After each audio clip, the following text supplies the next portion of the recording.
यहाँ हेर्नु त राम राम। म चाहिँ यहाँ धमाधम दिदीले पानीपुरीको मसला चोखा मोलेको हेर्दै थिएँ। यिनीहरू त मेरो पुछार लाग्दै पो आएछन् त। म सब्जी किन्न आएको, तिमीहरू कता हिँडेको हौ? यहाँ आएको नि तपाईँसित।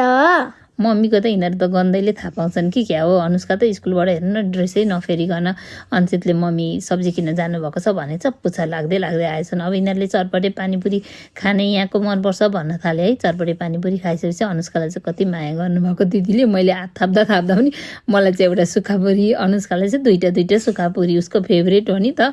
दिदीको फेभरेट हो अनुष्का पनि। अनि अनुष्कालाई पानीपुरी मनपर्छ भन्ने पनि थाहा छ कि दिदीले। उसलाई चाहिँ त्यही भएर एक्स्ट्रा दिनुभएको होला। अनि आफ्नो दिदीले चाहिँ चटपटे पनि दामी बनाउनुहुन्छ क्या फुटबल ग्राउन्डको दिदीले।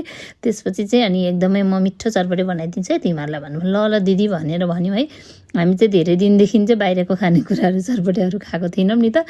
त्यही भएर आज 3जना चाहिँ हामी मस्तले चटपटे खायौँ के। कस्तो थियो भन त मिठो।